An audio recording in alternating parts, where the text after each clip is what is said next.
మన ప్రభువును రక్షకుడును యేసుక్రీస్తు నామంలో ఈ వీడియో చూస్తున్న అందరికీ వందనాలమ్మా. ఖచ్చితంగా దేవుడు మీ అందరితో మాట్లాడాలని, దేవుడు మీ ఎడల ఉన్న సంకల్పం దేవుడు మీతోనే మాట్లాడి మీకు తెలియచేసి మిమ్మల్ని గొప్ప జనముగా దీవించాలని, అనేక ఆశీర్వాదాలతో దేవుడు మిమ్మల్ని ఇంకా వాక్యమనే లోతుల్లోకి నడిపించాలని, తెలివిని, జ్ఞానాన్ని, వివేకాన్ని సమృద్ధిగా దేవుడు మీకు ఇవ్వాలని, దేవుణ్ణి అందరూ కూడా వెతకాలని ప్రేమపూర్వకంగా కోరుకుంటున్నాం. ముఖ్యంగా జీవం కలిగిన దేవుని నామం పేరిట మీ అందరికీ వందనాలు చెల్లిస్తున్నామమ్మా. మరి ఈ వీడియో వింటున్న మీరంతా కూడా, ఈ వాక్యం వింటున్న మీరంతా కూడా, ఈ వాక్యం మీ హృదయానికి దగ్గరగా ఉంటే, దేవుడు నా ఒక్క స్వరంతో మీతో మాట్లాడుతుంటే, తప్పకుండా ఈ వాక్యం మీ కొరకే మాట్లాడుతుంటే, ఈ వాక్యం ద్వారా మీరు ఆశీర్వదింపబడుతుంటే, ఈ వాక్యం ద్వారా మీకు నెమ్మది కలిగితే, తప్పకుండా ఈ ఛానల్ని సబ్స్క్రైబ్ చేసుకోండి, అనేకరికి షేర్ చేయండి, లైక్ చేయండి. ఒక్కొక్క వాక్యం ద్వారా, ఒక్కొక్క దైవ సేవకుల ద్వారా ఒక్కొక్కరితో దేవుడు మాట్లాడుతుంటాడు. అలా మాట్లాడినప్పుడు తప్పకుండా ఈ ఛానల్ని సబ్స్క్రైబ్ చేసుకుంటే ఇలాంటి వాక్యాలు ఇంకా ఎన్నో మిమ్మల్ని బలపరచుటకు, దేవుడు మిమ్మల్ని నిలబెట్టుకున్నట్టుకు ఇంకా మీ వద్దకు పంపించునుగాక. ఆమేన్. ఈరోజు వాక్యంలోకి వెళ్దాం మనందరం కూడా. మరి మనం శ్రమల కాలాల్లో ఉన్నాం. లెంట్ డేస్ 40 దినముల ఉపవాస ప్రార్థనలో మనం ఒక్కొక్క ఉపవాసం ప్రార్థన గురించి ఒక్కొక్కరి ద్వారా ఒక్కొక్క మెట్టు మనం ఎక్కుతూ ఉన్నాం. ఆశీర్వాదాలని మెట్టులు మనం ఎక్కుతున్నాం. శ్రమలనే లోయలో నుండి మనం పైకి ఎక్కుతున్నాం. కాబట్టి తప్పకుండా ఈ ఒక్క ఆశీర్వాదాల్లో ఏ ఆశీర్వాదం కూడా మిస్ అవ్వకుండా ప్రతిదినము ఈ 40 రోజులు, ఈ 40 ఆశీర్వాదాల వాక్యాలు, 40 మెట్టులు మనం ఎక్కాలని మరి ఈ వీడియో చూస్తున్న ప్రతి ఒక్కరిని కూడా మనం చేసుకుంటున్నాం. అంతేకాదు, ఇంకా ఎవరైనా శ్రమల్లో పడిపోయి ఉన్నా, ఇబ్బందుల్లో ఉన్నా, ఇరుకులో ఉన్నా, అట్టి వారిని కూడా వాళ్ళొక్క శ్రమల నుంచి, వాళ్ళొక్క ఇరుకు నుంచి పైకెక్కే మార్గమైన ఈ వాక్యాన్ని వాళ్ళ వద్దకు పంపండి. మరి మిమ్మల్ని బట్టి వాళ్ళు కూడా రక్షింపబడతారు. మీ ద్వారా వారి కుటుంబంలో ఉన్న సమస్యల నుంచి కూడా వాళ్ళకి విడుదల పొందుకుని దేవుడు వాక్యం అనే మెట్టులు, ఆశీర్వాదం అనే మెట్టులు వాళ్ళు కూడా ఎక్కగలుగుతారు.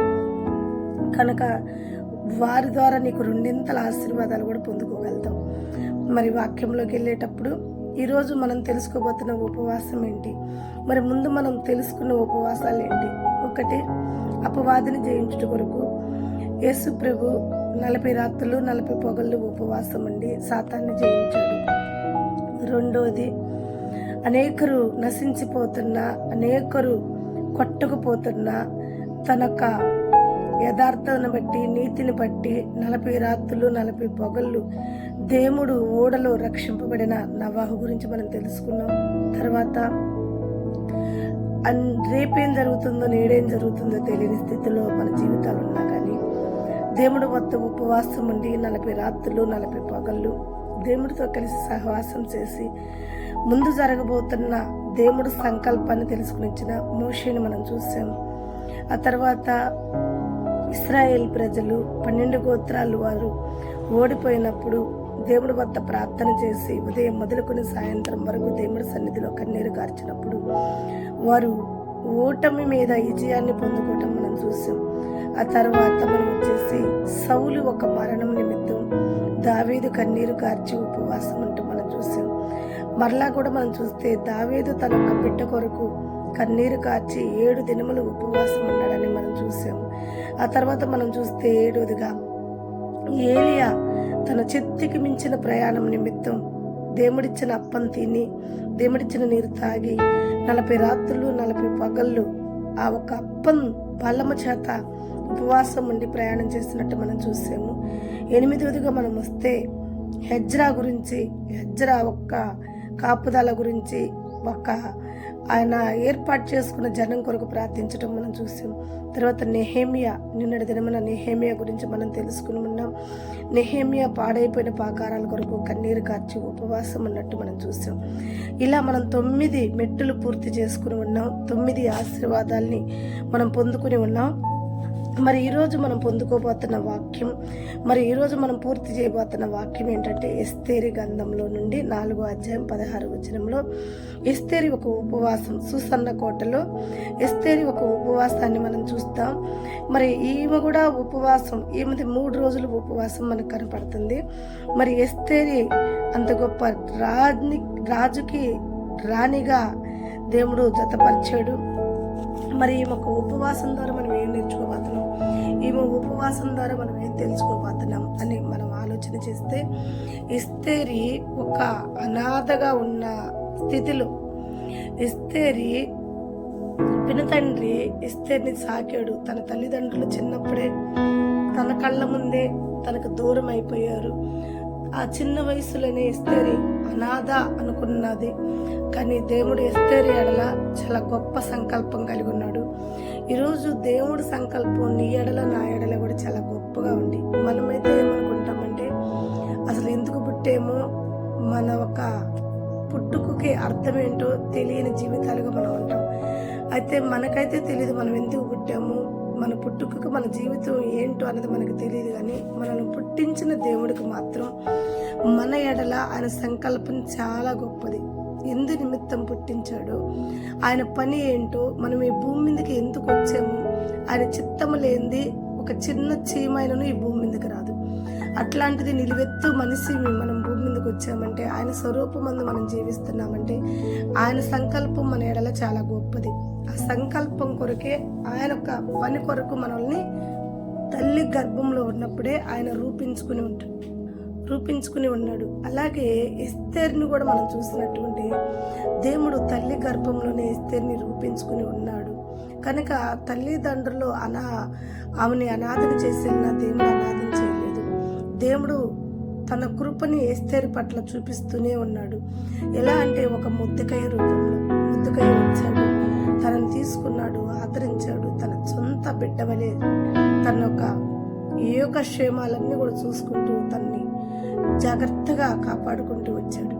అలా కాపాడుకుంటూ వస్తున్నప్పుడు కొన్ని దినముల తర్వాత జీవం కలిగిన దేవుడు తన పని ఏదైతే ఉందో, ఏ పని కొరకైతే ఎస్తేర్ని కాపాడుకుంటూ వస్తున్నాడు, ఆ పనిలో ఎస్తేర్ని స్థిరపరచాలనుకున్నాడు.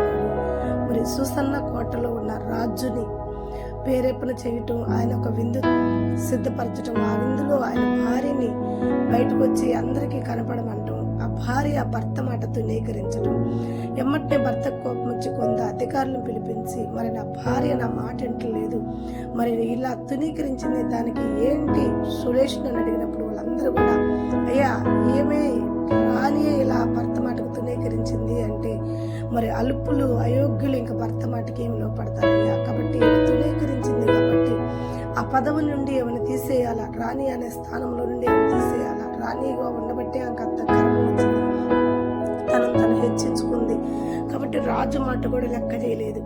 కనుక ఆ స్థానంలో ఆమెను తీసివేసి ఆ స్థానంలో యోగ్యురాలిని, కనురాలిని, మరి అలాగే నీ మనసుకు నచ్చిన స్త్రీని నువ్వు ఏర్పాటు చేసుకుని, మరి ఆ స్థానంలో, ఆ రాణి స్థానంలో నువ్వు సిద్ధపరచుకున్న స్త్రీని మరలా రాణిగా నిలబెట్టమని చెప్పి వాళ్ళు కొన్ని సలహాలు ఇచ్చారు.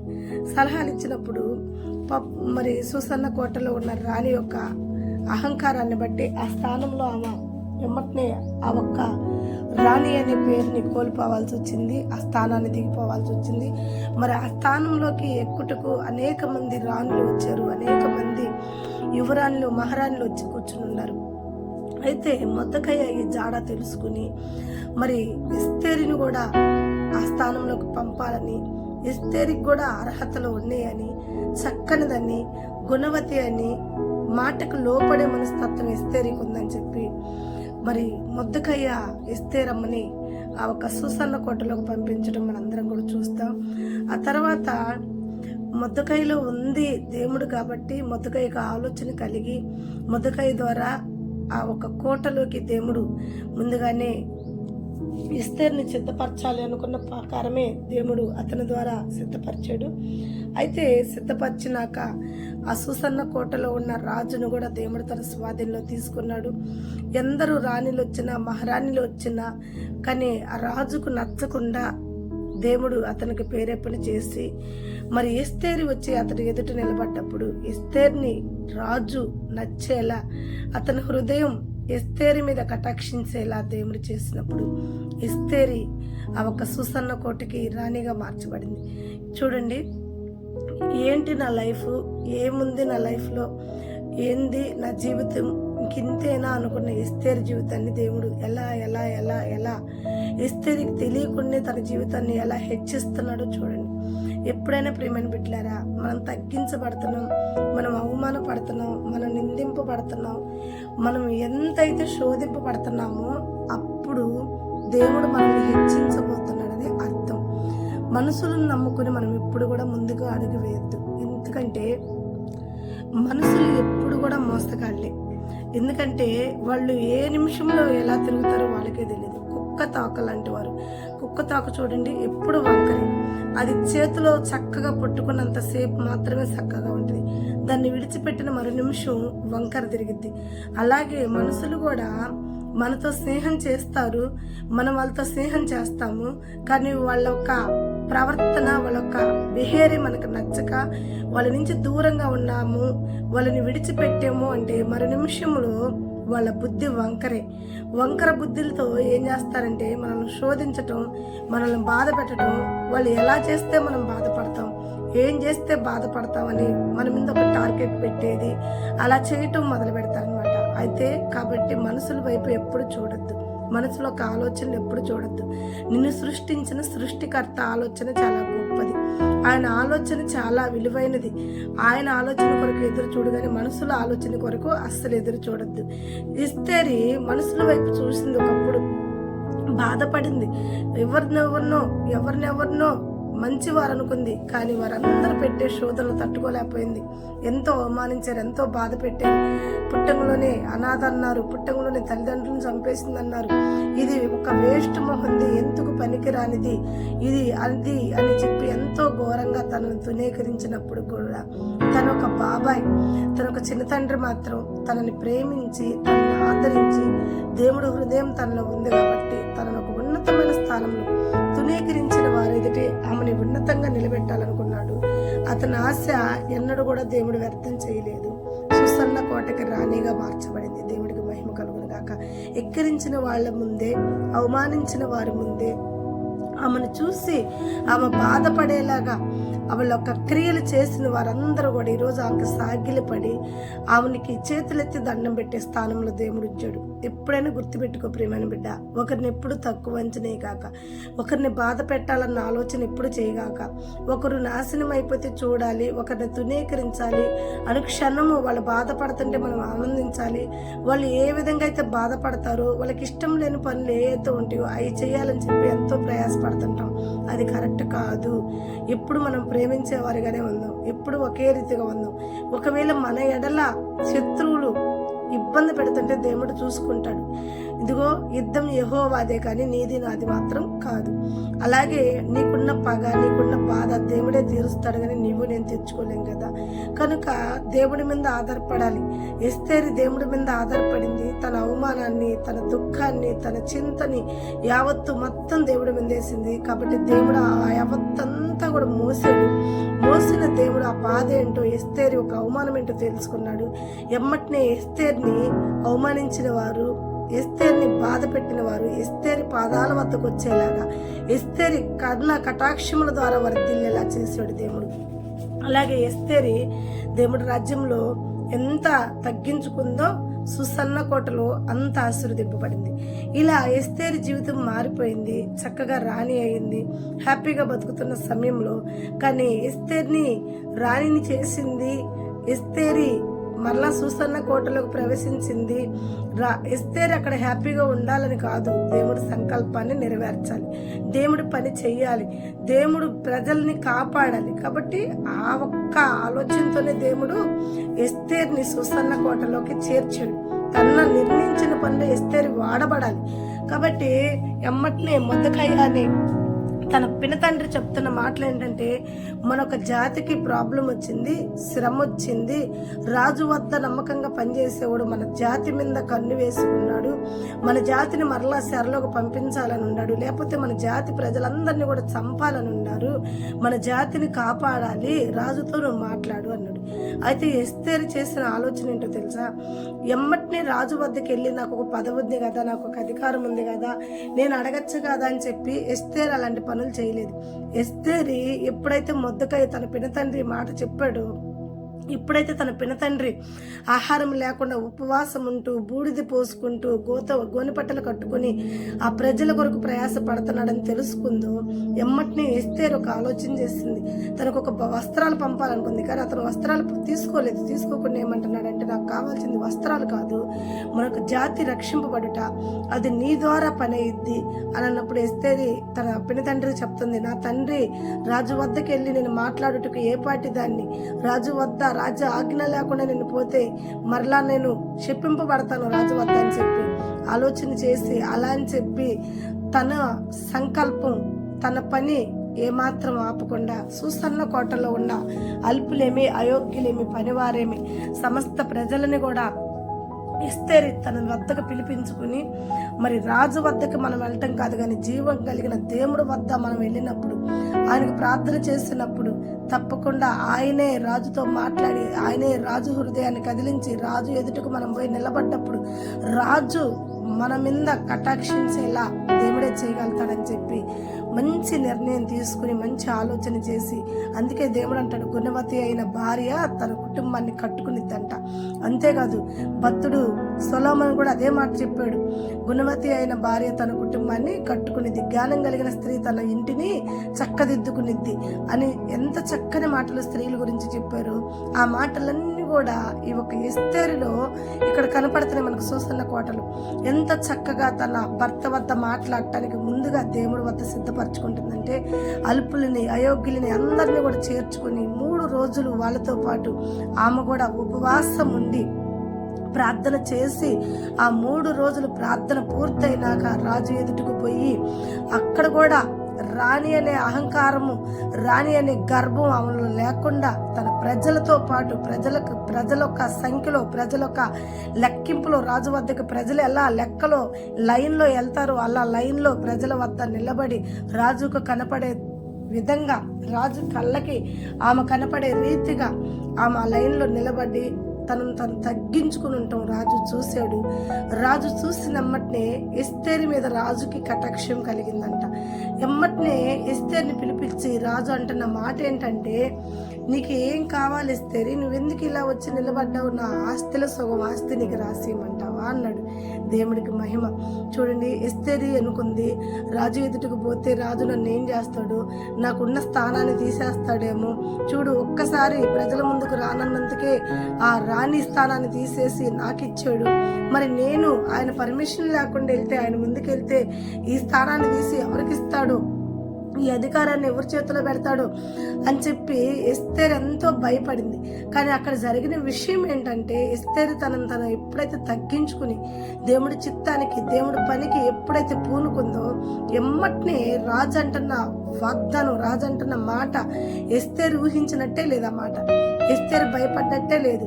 ఎస్తేరుకి అభయం దొరికింది. ఇప్పుడు ఏమంటున్నాడంటే, నా ఆస్తిలో సగం ఆస్తి రాసేయమంటావా అన్నప్పుడు ఎస్తేరు ఏమంటుందంటే, లేదయ్యా, నా ఇంటికి భోజనానికి రా, నీతో మాట్లాడాలని. అలా భోజనానికి వచ్చినప్పుడు ఎస్తేరు తన ఒక జాతి గురించి తెలివిగా, జ్ఞానంగా, ఎంతో ఆలోచనగా, చక్కగా దేవుడి వద్ద ప్రార్థన చేసుకుంటూ, దేవుడితో సహవాసం చేస్తూ, దేవుణ్ణి ఆ ఒక్క స్వరానికి తోడుగా ఉండమని మాట్లాడి ఎస్తేరి రాజుతో తెలివిగా జరిగినదంతా కూడా చెప్పి, ఆ రాజు ఏ ఒక పనివాడికైతే అధికారం ఇచ్చాడో, ఏ ఒక పనివాడైతే తన జాతిని చంపాలని, తన జాతినంతా అంతం చేయాలని పూనుకుని ఆ ఒక ముద్దకాయను కూడా ఒక ముద్దుకు ఉరి తీయాలని ఒక ముద్దును సిద్ధపరిచాడు, ఆ ఒక పనివాడే ఆ ముద్దుకి ఆలబడేలా చేసింది. ప్రియమైన బిడ్డలారా, చూడండి, మనకి వెన్నుక లేని వారిని దేవుడు హెచ్చిస్తాడు, ఎస్తేరు వాళ్ళి. ఇంకోటి ఏంటంటే, జ్ఞానం లేని వాళ్ళకి జ్ఞానాన్ని ఇస్తాడు, ఎస్తేరు వాళ్ళి. ఇంకొకటి ఏంటంటే రాజులనేమి అధికారులేమి మన ఎడల కటాక్షించేలా దేవుడు చేస్తాడు, ఎస్తేరు మీద చేసినట్టు. అంతేకాకుండా మన కుటుంబాన్ని మనం కాపాడుకోగలుగుతాం, మన పిల్లలను మనం కాపాడుకోగలుగుతాం, మన జీవితాలు మనం కాపాడుకోగలుగుతాం. మనకి ఎదురయ్యే ప్రతి సమస్యని, శత్రువుని అన్నిటిని కూడా మనం జయించగలిగే శక్తి ఎక్కడ ఉంది అంటే ఉపవాస ప్రార్థనలో దేవుడి వద్ద మనం ఉన్నప్పుడు ఎస్తేరు సంపాదించుకున్నట్టు, రాజులు కదిలొచ్చి అభయాలు ఇచ్చినట్టు మనము కూడా ఉపవాస ప్రార్థనలో దేవుడితో సహవాసం కలిగి ఉంటే తప్పకుండా మన దేవుడు మన ప్రార్థన విని మనకి ఏదైతే ఇబ్బందిగా ఉందో, మనకి ఏదైతే వ్యతిరేకంగా ఉందో, యెషయా గ్రంథంలో చెప్పినట్టు నీకు వ్యతిరేకంగా ఉన్న ప్రతి కాడిని యేసు నామములో విరగొడతాడు. నీకు వ్యతిరేకంగా ఉన్న ప్రతి సమస్యను తీసివేస్తాడు. నీ మీదకి లెగుసు శత్రువులు వారు తవ్వుకున్న గుంతలో వాళ్లే పడేలా చేస్తాడు. కనుక ఉపవాస ప్రార్థన నుండి ఎస్తేరు వల్లే తెలివిగా, జ్ఞానంగా దేవుడు ఎదుట నిన్ను నువ్వు తగ్గించుకున్నప్పుడు దేవుడు జనుల ఎదుట, ప్రజల ఎదుట, నీ శత్రువుల ఎదుట దేవుడు నిన్ను గణపరిచి నిన్ను తలవలే దేవుడు నిలబెట్టును గాక. ఆమేన్. ఈ మాటలు దేవుడు దీవించి ఆశీర్వదించును గాక. దయచేసి ఈ వాక్యం మీ అందరికీ కూడా, మీ హృదయాలకి కూడా నెమ్మది కలగజేసి మీ జీవితాలకు ఆశీర్వాదంగా ఉండి దేవుడు వెన్నిక లేని నన్ను మీ వద్దకు పంపించి ఈ వాక్యం ద్వారా మీ అందరి హృదయాలు, మీ అందరి గాయాలకు నెమ్మది కలిగేలా ఈ వాక్యం చేస్తే తప్పకుండా ఈ ఛానల్ సబ్స్క్రైబ్ చేసుకోండి. అనుదినము మా వాక్యాలు మీరు వినండి, అనుదినము ఈ వాక్యాలు మీ వద్ద చేర్చుకోండి, అనేకరికి కూడా ఇవి ఫార్వర్డ్ చేయండి. దయచేసి మా ఛానల్ సబ్స్క్రైబ్ చేసుకుని లైక్ చేసి అనేకరికి ఫార్వర్డ్ చేయండి.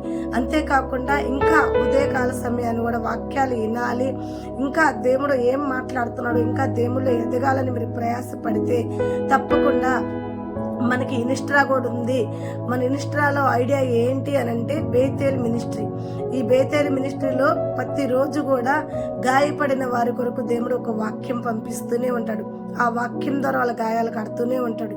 కాబట్టి మీరందరూ కూడా యూట్యూబ్లో ఎలా సబ్స్క్రైబ్ అయ్యి మమ్మల్ని ఎలా బలపరుస్తూ మా ఛానల్ని సబ్స్క్రైబ్ చేసుకుని ఉన్నారు, అలాగే ఇన్స్టాలో కూడా మాకు ఫాలోవర్స్గా ఉండాలని, మమ్మల్ని ఫాలో అవ్వాలని, అలాగే అనేకరికి దాన్ని ఫార్వర్డ్ చేయాలని, లైక్ చేయాలని మిమ్మల్ని వెంపూరుగా వేడుకుంటున్నాము.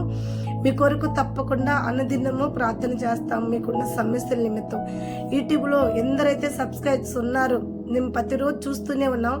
తప్పకుండా మీ అందరి కొరకు, మీ కుటుంబాల కొరకు, మీరు చేస్తున్న పనుల కొరకు, మీరు చేస్తున్న జాబుల కొరకు, మీరు చదువుతున్న చదువు కొరకు, ఏ విషయంలో అయితే మీరు ఇరుకు ఇబ్బందుల్లో ఉన్నారో మీ కొరకు మేము ప్రార్థన చేస్తున్నప్పుడు తప్పకుండా దేవుడు మాకు బయలుపరిచిన అంశం ఏదైతే ఉందో, మీకు ఏదైతే కొలతగా ఉందో ఆ కొలతలన్నిటి కొరకు కూడా మీ కొరకు మేము ప్రార్థన చేస్తున్నాము. తప్పకుండా మా ఛానల్ని సబ్స్క్రైబ్ చేసిన ప్రతి ఒక్కరి కొరకు కూడా మేము ప్రార్థన చేస్తున్నాం. అంతేకాకుండా ఈ వాక్యం విని ఈ వాక్యాన్ని లైక్ చేసిన ప్రతి బిడ్డల కొరకు కూడా మేము ప్రార్థన చేస్తుంటాం. అన్ని దినము మీ కుటుంబాలు, మీ గర్భఫలం, భూఫలం, మీ చదువులు, ఉద్యోగాలు, పనిబాట్లు సమస్తం దేవుడు దీవించి ఆశీర్వదించును గాక. ఆమేన్. God bless you. మరి తప్పకుండా మా కొరకు కూడా ప్రార్థన చేయండి, మా ఛానల్ కొరకు ప్రార్థన చేయండి, అంతేకాదు మా సంఘాల కొరకు కూడా ప్రార్థన చేయండి. ఈ ఛానల్ ద్వారా అనేకరు రక్షింపబడాలని, అనేకరు గాయాలు కట్టబడాలని, అనేకరు వద్దకు దేవుడు సువార్త వెళ్ళాలని ప్రార్థన చేయండి. మా ఆలయంలో అనేక ఆత్మలు రావాలని, ఆలయంలో కొలతగా ఉన్న ప్రతి పనికి కూడా సహాయం చేసేవారు కూడా మాకు లేవాలని, భేద సేవ చేస్తున్న మమ్మల్ని జ్ఞాపకం చేసుకోవాలని, తప్పకుండా ఈ పరిచర్యకి కావాల్సిన సహాయం అందించే మరి స్పాన్సర్స్ కూడా దేవుడు చూపించాలని, అలాగే మీరందరూ కూడా మా కొరకు ప్రార్థన చేయండి. అనేక బేదలకి ఈ వాక్యం మేము పంపాలి, ఇక్కడ ఉన్న బేదలందరికీ కూడా ఈ వాక్యం మేము చెప్పాలి. మరి మా కుటుంబం కొరకు, మా పిల్లల కొరకు, మా పరిచర్య కొరకు మీ చల్లని దీవెనలు మా ఎడల ఉంటాయని, మా కొరకు మీరు ప్రార్థిస్తారని దేవుడి దయ, మీ ప్రార్థన సదాకాలం మాకు తోడై ఉండాలని మనస్ఫూర్తిగా నేను కోరుకుంటూ మీ అందరి కొరకు కూడా ప్రార్థన చేసి మీ ఒక ఆత్మీయ తల్లిగా నేను మరి మీ అందరినీ కూడా వేడుకుంటున్నాను. Praise the Lord. God bless you. మీ అన్ని పనులు కూడా దేవుడు నిశ్చింతగా, సంతోషంగా, సమాధానంగా జరిపించును గాక. ఆమేన్. Praise the lord.